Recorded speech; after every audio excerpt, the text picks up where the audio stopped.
मध्य प्रदेश में किसानों की जो भी परेशानी है, उनकी हालात का, उनकी परेशानी का जायजा लेने के लिए पिछले कई दिनों से कृषि मंत्री कमल पटेल दौरे कर रहे हैं और अब शिवराज सिंह चौहान भी किसानों के बीच पहुंचे और हर बार की तरह तमाम तरह के आश्वासन दिए गए हैं किसानों को कि ये सरकार जो है किसानों को नुकसान झेलने नहीं देगी, किसी भी स्थिति में उनकी तकलीफ में साथ है और उन्हें इस तकलीफ से बाहर निकाल लेगी। इस पर और ज्यादा समझते हैं कि आखिर ये जो दावे हैं, ये जो वादे हैं, ये कितने पूरे हो सकते हैं, किस तरह की सुगबुगाहट है प्रदेश में। इस पर बातचीत करने के लिए हमारे साथ किसान नेता राहुल राज जुड़ गए हैं। राहुल, ये जो तमाम दौरे हो रहे हैं उनको किस तरह से समझा जाए, क्योंकि जो वहां के किसान हैं, खाते गांव में जिन किसानों से बातचीत हुई, उनका कहना है कि मामला बहुत गोलमाल है, कुछ भी साफ तरीके से आश्वासन नहीं मिल रहा है।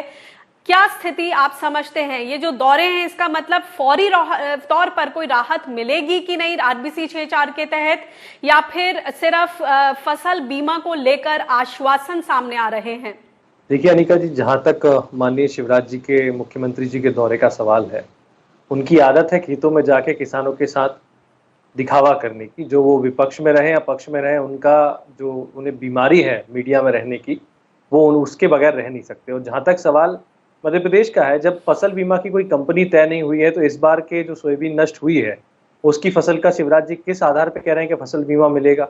ये सारा ड्रामा इसलिए हो रहा है क्योंकि उनको लॉन्च करना था, कि घोषणा करनी थी कि 19-20 का बीमा मैं डालने वाला हूँ, जिसकी 6 सितंबर की उन्हें डेट दी है। तो उसका एक बैकग्राउंड उन्होंने बनाया, जबकि होना यह चाहिए था कि जब खाते गांव में किसान आपको मिले तो आपको हालचाल कहना चाहिए था कि आरबीसी 6.4 की धारा में, जैसा कि पूर्व में आप विपक्ष में कहते थे कि 40,000 रुपया एकड़ के हिसाब से मुआवजा देना चाहिए कमलनाथ जी को, तो भाई आज आप मुख्यमंत्री आप दो। और होता यही है अनिका जी, पिछले वर्ष भी जब फसल नष्ट हुई थी तो कमलनाथ जी ने हेलीकॉप्टर से दौरा किया। उनने भी कहा था कि एक एक दाने का हिसाब देंगे और पूरी 100% नुकसान हुआ है, लेकिन उसके विपरीत हुआ कुछ भी नहीं। आज दिनांक 52 तक पिछले वर्ष का अतिवृष्टि का मुआवजा नहीं मिला है। तो ये शिवराज जी ने कहा है, लिखे हुए में और कहे हुए में बहुत अंतर होता है। करना ये चाहिए कि इतने दिनों से किसान इस बात की मांग उठा रहे हैं, फसल नष्ट हो चुकी है, एक आदेश जारी कर दे कि कलेक्टर गाइडलाइन के हिसाब से आरबीसी 6.4 में दिया जाएगा और कलेक्टर जैसे पिछले वर्ष सर्वे करा रहे थे उस तरह सर्वे कराए। ये नियम कायदे कानून से होना चाहिए, लेकिन केवल ड्रामा। मध्य प्रदेश में चुनाव है, इसलिए ये दिखाना कि हम बड़े किसान हितैषी हैं, ये पूरा का पूरा एक विपरीत कार्यक्रम है, लेकिन इससे किसानों को कोई राहत नहीं मिल रही है।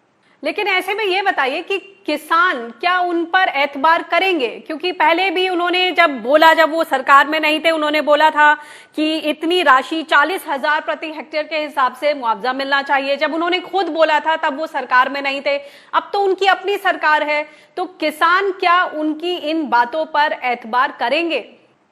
देखिए, मध्य प्रदेश का जहां तक प्रश्न है, शिवराज जी की बहुत बड़ी क्रेडिबिलिटी थी, लेकिन अब नहीं है। क्योंकि अगर आप केवल सत्ता पाने के लिए चलती हुई कर्ज मुक्ति को रुकवा देंगे और 160 गेहूं का बोनस, भावांतर की राशि, अतिवृष्टि का मुआवजा, कर्जा मुक्ति जैसी बातें आप जो विपक्ष में रह के करते थे, अब सत्ता पक्ष में 6 महीने आपको सरकार में होगा, उस पर मौन है, तो किसान प्रदेश का देख रहा है कि इनकी कथनी और करनी में बड़ा अंतर है। वो जमाना और था जब मध्य प्रदेश का किसान आंख बंद करके शिवराज जी पे भरोसा करता था और 15 वर्ष तक वो मुख्यमंत्री रहे। लेकिन इस बार कर्जा मुक्ति की वजह से कांग्रेस को वोट मिला था, कांग्रेस ने कर्जा मुक्ति में लूपहोल्स किए, उसकी लड़ाई किसानों की कांग्रेस सरकार से चल रही थी, लेकिन इन्होंने बीच में आके पूरा खेल बिगाड़ दिया है। किसान अब बीच में भंवर जाल में फंस चुका है।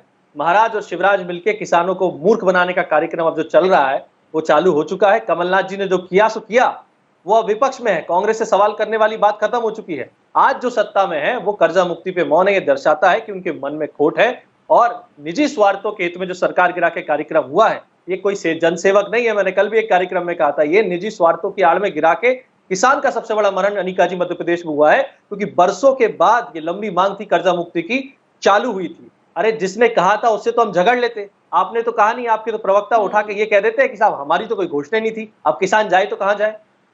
जी, बहुत बहुत शुक्रिया इस एनालिसिस के लिए, धन्यवाद।